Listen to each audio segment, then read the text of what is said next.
The morning sun beat down on Lincoln High School's outdoor track as students gathered for their fourth period PE class. Michael Chen, a 15-year-old sophomore, stood nervously at the starting line, tugging at his oversized gray gym shirt that never seemed to hide his weight as much as he hoped it would. Around him, his classmates chatted and stretched, getting ready for their mandatory mile run assessment. Coach Brad Thompson, a tall man with graying hair and a permanent scowl, paced back and forth in front of the students. His bright red polo shirt had "Coach" printed on the back in bold white letters, and a silver whistle hung around his neck like a weapon ready to be used. He had been teaching PE at Lincoln High for 20 years, and everyone knew him as the toughest teacher in school. "Listen up." Coach Thompson's voice boomed across the track. 4 laps around the track. This is your final assessment for the semester. Anyone who can't finish in under 12 minutes will have to run it again next week. His eyes landed on Michael, and a small smirk appeared on his face. No excuses. Michael's heart started beating faster, and not just because of the upcoming run. He had been dreading this day for weeks. His previous attempts at completing the mile run had all ended the same way, with him being the last person to finish, breathing heavily and facing Coach Thompson's disapproving glare. The whistle pierced the air, and students began running. Michael started at a slow jog, trying to pace himself like his mom had suggested. For the first lap, things weren't too bad. He stayed in the middle of the pack, focusing on putting one foot in front of the other. Some of his classmates had already pulled far ahead, their forms getting smaller as they rounded the far curve of the track. By the second lap, Michael's legs began to feel heavy. His breathing became more labored, and sweat soaked through his shirt. He could hear the fast runners already finishing their third lap, their feet pounding against the track as they passed him. Coach Thompson's voice rang out, calling their times as they ran past. "Pick up the pace, Chen," Coach Thompson shouted as Michael struggled through his third lap. "My grandmother could walk faster than that." Several students who had already finished snickered at the comment, making Michael's cheeks burn with shame. The sun felt even hotter now, and Michael's vision began to blur slightly. His legs felt like they were made of lead, and each step required more effort than the last. Other students walked along the inside of the track, having finished their mile, watching as he continued to struggle. As Michael finally entered his fourth and final lap, Coach Thompson's taunts became more frequent and cruel. "Come on, Chen. This is pathetic. This is why you'll never make it in any sport. You're just too fat and lazy to put in the effort." The words hit Michael like physical blows. He could feel tears forming in his eyes, but he blinked them back desperately. He wouldn't give Coach Thompson the satisfaction of seeing him cry. A few kind-hearted classmates called out words of encouragement, but their voices were drowned out by the sound of his heavy breathing and Coach Thompson's continued insults. 10 minutes. Coach Thompson announced loudly. "At this rate, you'll be here until lunchtime, Chen. Maybe missing a meal wouldn't be such a bad thing for you." Michael finally crossed the finish line at 13 minutes and 20 seconds, his legs trembling and his lungs burning. He bent over, hands on his knees, trying to catch his breath. The rest of the class had gathered around, some looking at him with pity, others avoiding eye contact altogether. Coach Thompson walked over, his clipboard in hand. 13 minutes and 20 seconds, Chen. That's even worse than last time." He spoke loud enough for everyone to hear. "You know what this means. You'll be running it again next week. Though looking at you, I doubt an extra week will make any difference. Some people just aren't cut out for physical activity." The bell rang, signaling the end of class. As students headed toward the locker rooms, Michael remained rooted to the spot, his coach's words echoing in his head.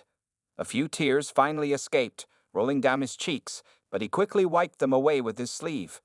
In all his 15 years, he had never felt so humiliated and worthless. What Michael didn't know, as he slowly walked to the locker room that day, was that this moment would become the catalyst for a change that would affect not just his life, but the entire school community. But for now, he just focused on putting one foot in front of the other, trying to hold himself together until he could find a quiet place to let his tears fall freely. The next 2 weeks at Lincoln High School felt like the longest of Michael Chen's life. Every morning, he would stand in front of his closet, trying to find the baggiest clothes possible to hide himself. His once favorite blue hoodie had become like armor, pulled up over his head as he walked through the school hallways, trying to become invisible. During lunch breaks, Michael stopped eating in the cafeteria, Instead, he found a quiet corner in the library where he could eat his lunch alone, hidden behind tall shelves of books. His lunchbox, which his mother carefully packed each morning, often returned home barely touched. The turkey sandwiches and fresh fruit she included were replaced by untouched containers and worried glances. Mrs. Chen noticed the changes in her son first. She saw how he pushed his food around his plate at dinner, taking small bites only when she or his father looked his way. Michael, who used to share stories about his day at school, now answered questions with short yes or no responses before asking to be excused from the table. "Something's wrong with Michael," Mrs. Chen said to her husband one evening after their son had gone to his room. "He's not eating, barely talking.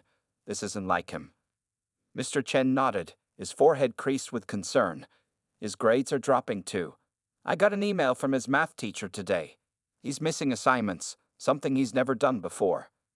In his room, Michael sat at his desk, staring at his unopened textbooks. His phone buzzed with messages from friends asking if he wanted to play online games, but he ignored them. The words Coach Thompson had said kept repeating in his head. Too fat, lazy, pathetic. Each time he thought about PE class, his stomach twisted into knots. When Thursday came around, the day of his PE class, Michael woke up feeling sick. His hands shook as he got dressed, and he barely touched his breakfast. In first period English, he couldn't focus on the lesson about Shakespeare. In second period history, he kept watching the clock, counting down the minutes until fourth period PE. 20 minutes before PE class, Michael walked into the nurse's office, claiming he had a bad stomach ache. The nurse, Mrs. Parker, looked at him with kind eyes as she took his temperature. Finding no fever, she still noticed how pale and anxious he looked. "Would you like to rest here for a while?" she asked gently, gesturing to one of the small beds separated by white curtains. Michael nodded quickly, relief flooding through him. As he lay on the bed, staring at the ceiling, he could hear the distant sound of Coach Thompson's whistle from the outdoor track. His chest felt tight, but at least he was safe here. This became his new routine. Each week, he found different excuses to skip PE. Sometimes it was a headache, other times a forgotten doctor's appointment. His parents received notes from the school about his increasing absences, adding to their growing worry.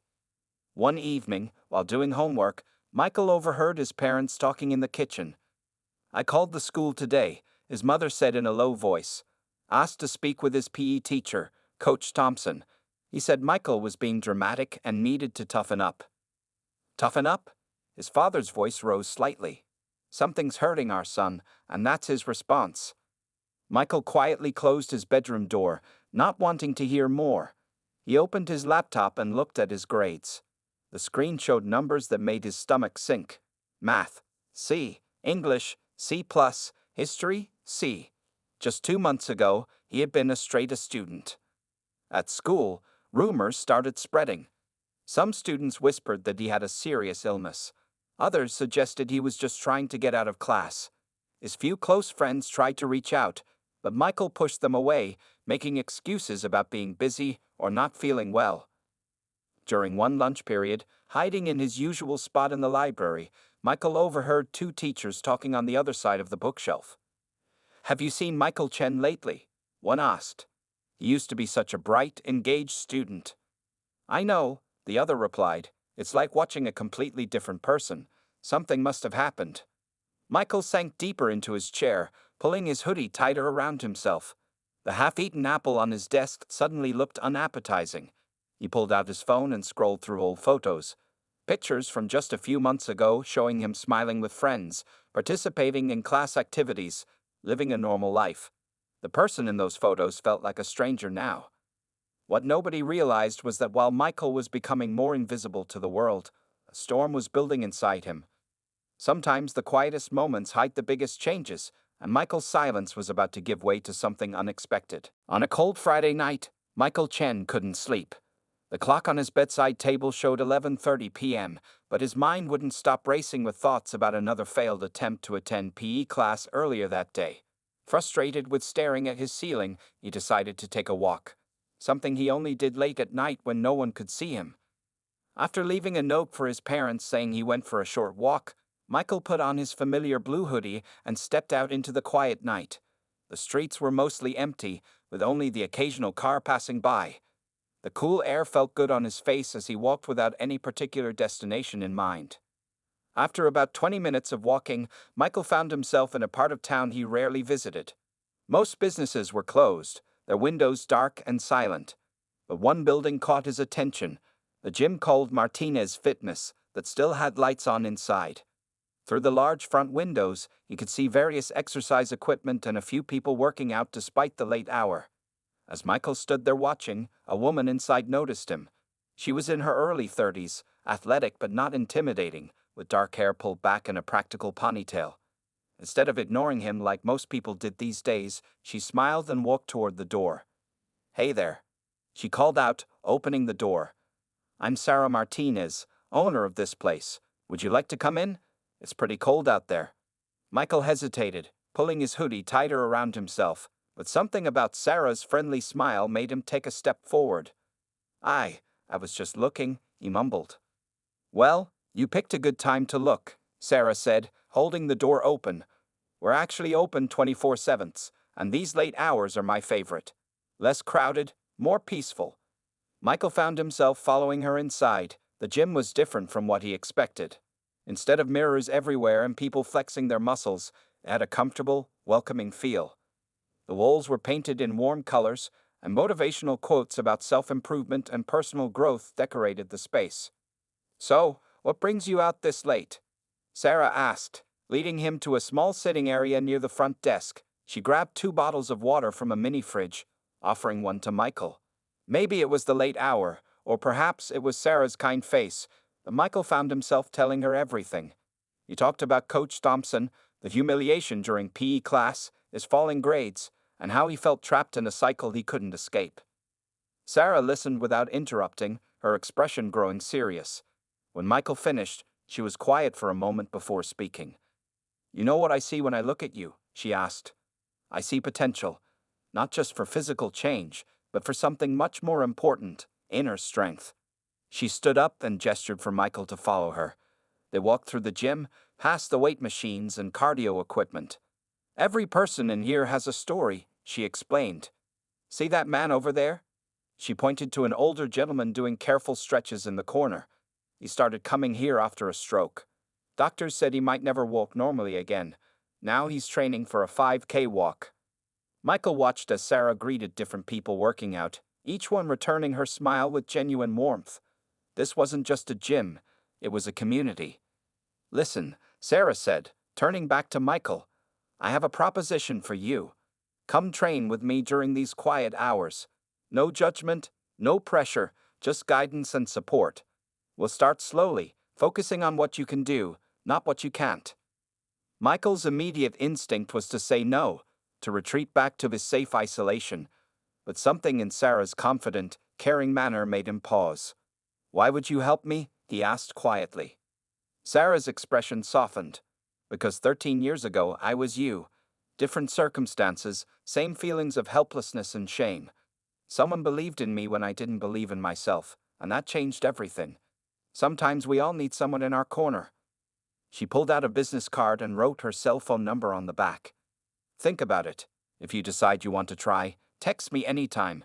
We can start tomorrow, or next week, or whenever you're ready.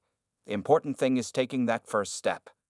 As Michael walked home that night, clutching Sarah's card in his pocket, he felt something he hadn't experienced in weeks: hope. The night air didn't feel as cold anymore, and the weight on his shoulders seemed just a little lighter. For the first time since Coach Thompson's cruel words, he could imagine a different future for himself. That night, Michael slept better than he had in weeks, Sarah's card carefully placed on his bedside table, ready for when he would find the courage to use it. It took Michael 3 days to gather the courage to send Sarah a text message. His hands shook as he typed. "Hi, this is Michael from Friday night. Is your offer still open?" Sarah's response came within minutes, setting up their first training session for that evening at 9 p.m. When Michael arrived at Martinez Fitness, Sarah was waiting with a warm smile and a notebook. "Before we touch any equipment," she said, leading him to the sitting area, "let's talk about what success looks like for you." To Michael's surprise, they spent that first hour just talking. Sarah didn't mention weight loss or running times. Instead, she asked about his interests, his daily routine, and what activities he used to enjoy before Coach Thompson's bullying changed everything. "The first thing we need to do," Sarah explained, writing in her notebook, "is rebuild your relationship with movement. Exercise isn't punishment, it's celebration of what your body can do." They started small. Sarah taught Michael basic stretches and simple bodyweight exercises he could do at home. She showed him proper breathing techniques and explained how different movements affected different muscle groups. Most importantly, she never rushed him or made him feel inadequate. "Remember," she would say during their sessions, "everyone in this gym started somewhere. The only person you're competing with is yourself." As weeks passed, Michael found himself looking forward to his evening sessions with Sarah. They established a routine. 3 days a week, always during the quiet late hours when the gym was nearly empty.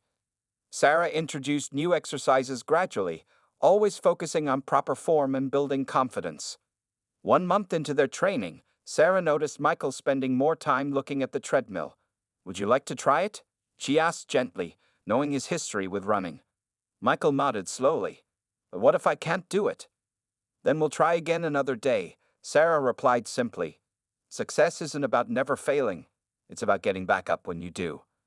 That night, Michael walked on the treadmill for 15 minutes. It wasn't running, and it wasn't fast, but it was movement without shame. Sarah stayed beside him the whole time, talking about her own journey as a trainer and sharing stories about other clients who had overcome similar challenges. As winter turned to spring, Michael's transformation became noticeable. His clothes fit differently, but more importantly, his confidence grew. He started standing straighter, making eye contact with people, and even smiling more often. His parents noticed he was eating regular meals again, and his grades began to improve. Sarah's training went beyond just physical exercise. She taught Michael about nutrition, not through restrictive diets but by explaining how different foods fueled the body. She showed him how to read food labels, prepare simple healthy snacks, and listen to his body's hunger and fullness signals. "Food is not the enemy," she would remind him. "It's fuel for all the amazing things your body can do."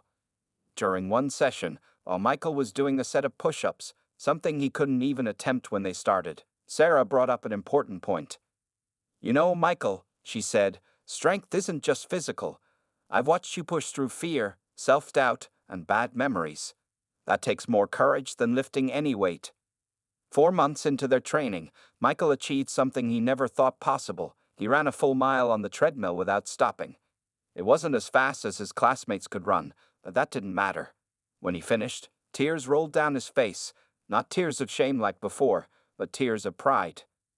Sarah gave him a high five and said, "You see, you were capable of this all along. Sometimes we just need someone to remind us of our own strength." That night, as Michael was leaving the gym, Sarah handed him a new training plan. "I think you're ready for the next phase," she said with a proud smile. "How do you feel about joining our morning group sessions?" Michael looked at the paper, then back at Sarah. 6 months ago, the thought of exercising in front of others would have sent him running away in panic. Now, he felt ready to take on this new challenge. "I think," he said slowly, a confident smile spreading across his face, "it's time to stop hiding in the dark." As he walked home that night, Michael realized something important. His body hadn't just gotten stronger, his spirit had too. And with this new strength came the courage to face what he knew would be his biggest challenge yet, returning to Coach Thompson's class. The first day of the new school year arrived with a mix of excitement and nervousness for Michael Chen. Standing in front of his bedroom mirror, he barely recognized himself. His blue hoodie, once a shield to hide behind, now hung loosely on his shoulders. More importantly, the person looking back at him stood tall, with confidence in his eyes. Walking through Lincoln High's main entrance, Michael noticed the surprised looks from his classmates. Many hadn't seen him since last semester, and the change was obvious. Some students did a double take, while others whispered to their friends, pointing in his direction. "Michael, is that really you?" called out Jason, one of his old friends from math class. "Man, you look different." Before Michael could respond, the bell rang for first period. As he walked to class, he heard more whispers and saw more pointing. This time, though, it didn't make him want to disappear. Sarah's words echoed in his mind. "You earned every bit of this change. Own it." The real test came during fourth period. Michael changed into his PE uniform in the locker room, no longer trying to hide in the corner.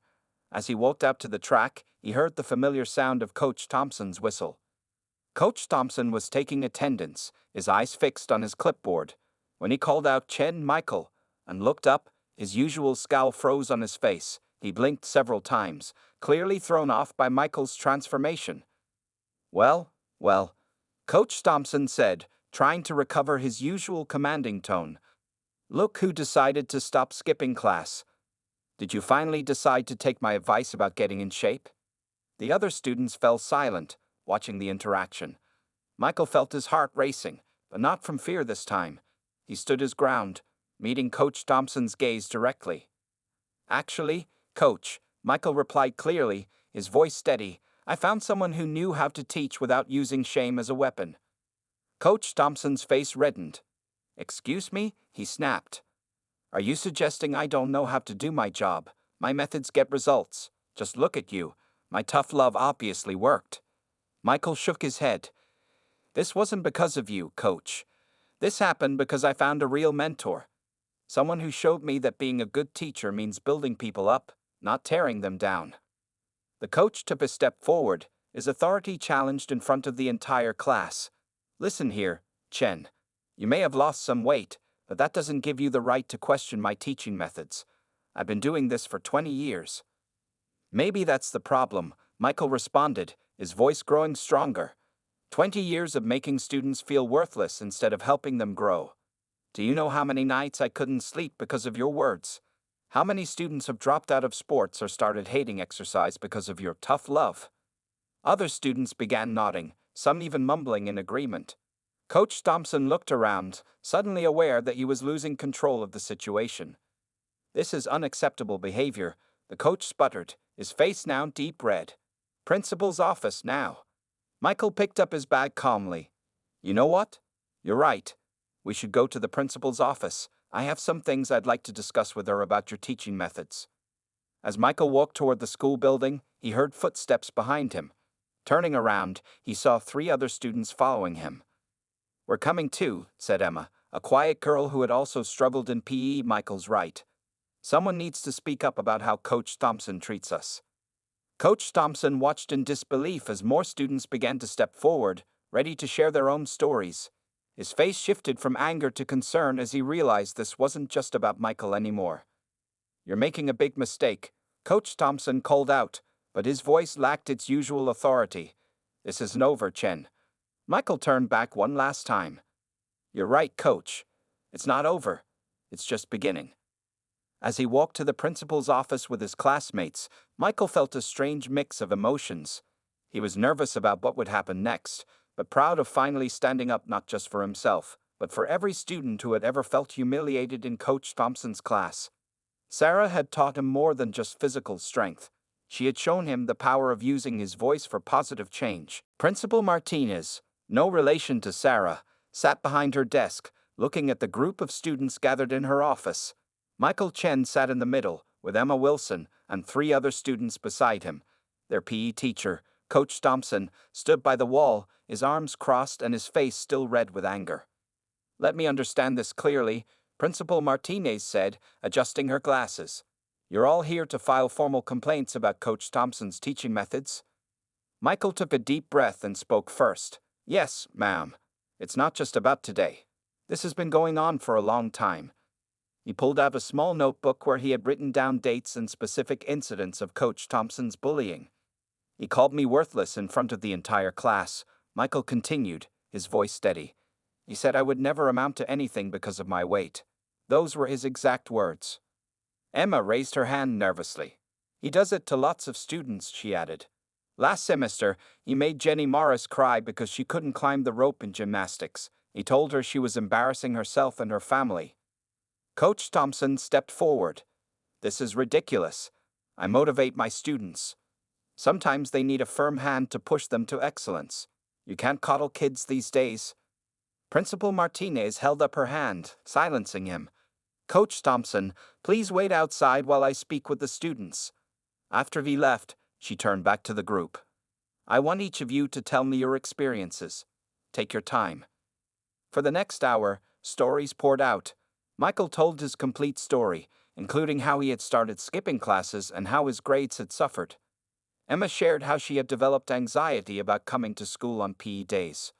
Other students described similar experiences of humiliation and fear. Would you be willing to put all of this in writing? Principal Martinez asked, her expression serious. When the students nodded, she continued, I'll need you to fill out these incident report forms. Be as specific as possible, include dates, exact words used, and any witnesses. While they were filling out the forms, there was a knock at the office door. The school counselor, Mr. Rodriguez, entered with 3 more students who wanted to file complaints about Coach Thompson. News travels fast, Mr. Rodriguez said. These students came to my office asking how they could report similar experiences.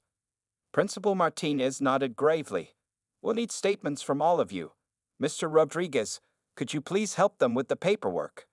By the end of the school day, 12 students had come forward with complaints. Michael's parents arrived at the school, having been called in for a meeting. They brought with them documentation of Michael's declining grades and notes from his doctor about his anxiety symptoms. We should have noticed sooner, Mrs. Chen said, her voice thick with emotion. We knew something was wrong, but we never imagined a teacher could be so cruel to students. Principal Martinez typed quickly on her computer as she listened to everyone's statements. This is a serious situation, she explained. I've contacted the school board, and they're calling an emergency meeting for tomorrow morning. They'll want to hear directly from some of you. Michael raised his hand. I have someone else who might be able to help, he said. My trainer, Sarah Martinez. She's helped me understand the difference between real coaching and bullying. Maybe she could speak about proper teaching methods. The principal smiled. That's an excellent idea, Michael. The more professional perspective we have, the better.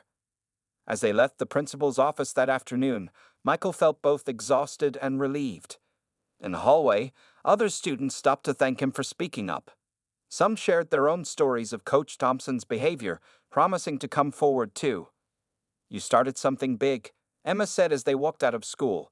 I can't believe we stayed quiet for so long. Michael thought about how different he felt from the scared, ashamed student he had been 6 months ago. Sometimes, he replied, remembering Sarah's words, we just need one person to stand up first. Then others find their courage too. That evening, Michael called Sarah to tell her about everything that had happened. She listened proudly as he described standing up to Coach Thompson. Remember what I told you about strength? She asked. This is what real strength looks like, using your voice to help others. Tomorrow at the school board meeting, just tell your truth. That's all you need to do.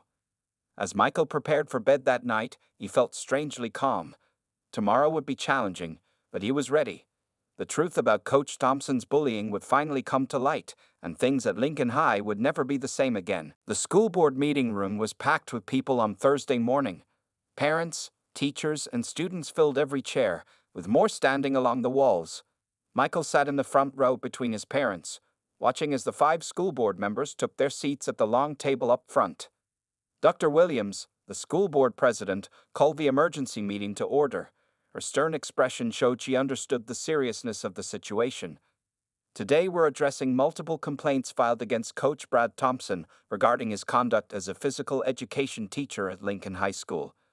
Coach Thompson sat at a small table to the right, wearing a suit instead of his usual red polo shirt.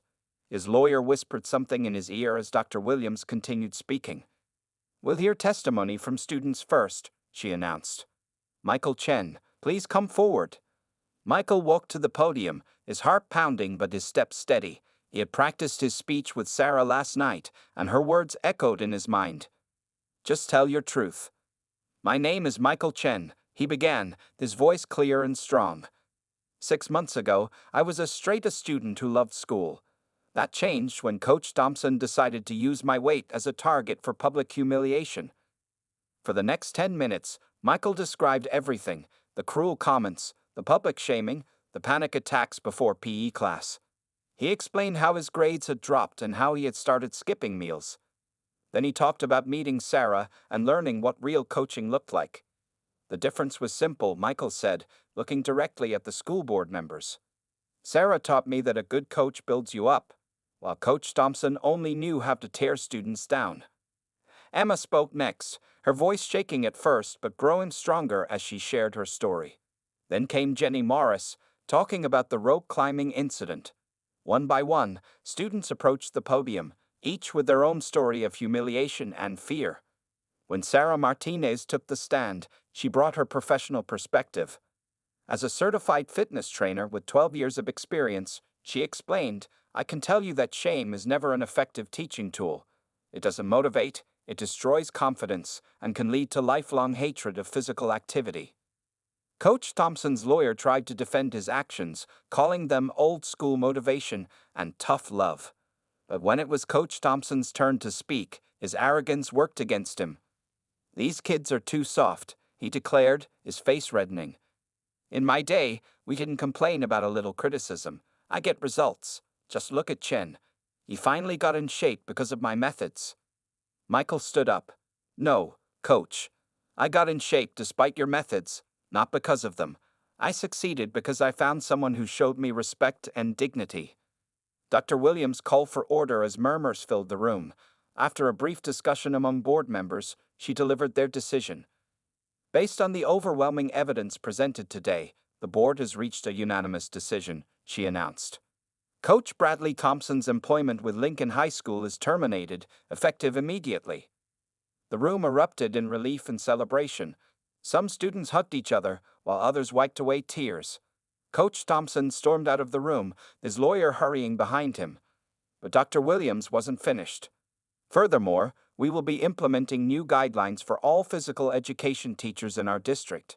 We're establishing a zero-tolerance policy for any form of bullying or shaming by staff members." She turned to Michael and the other students. "Your courage in coming forward has brought about necessary change. This kind of behavior has no place in our schools." After the meeting, people gathered around Michael to congratulate him, but he felt most proud when a freshman girl approached him quietly. "Thank you," she whispered. "I was so scared about taking PE next year because I heard about Coach Thompson. You changed that for all of us." Sarah, who had stayed to support Michael, gave him a proud hug. "See, sometimes the strongest thing we can do is speak up for others." As Michael left the school board meeting with his parents, he felt lighter than ever before. Coach Thompson's words no longer had power over him. More importantly, his stand had helped protect future students from experiencing the same pain he had endured. That evening, Michael received dozens of messages from classmates thanking him for his courage. But the message that meant the most came from Emma.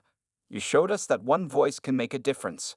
Thank you for being that voice." 1 year later, Lincoln High School was a very different place. The old gym, once a source of fear for many students, had been transformed into a welcoming space with new equipment and colorful motivational posters. But the biggest change wasn't in the building, it was in the students themselves. Michael Chen, now a senior, walked through the gym doors with a smile on his face. He was there early to help set up for the first meeting of the school's wellness club, which he had founded 3 months ago. 20 students were already waiting, ranging from freshmen to seniors, all sizes and fitness levels welcome. "Hey, everyone," Michael greeted them warmly. "Today we're going to talk about finding activities you actually enjoy. Remember our motto, everybody is a good body." The new PE teacher, Ms. Rodriguez, watched from her office with approval.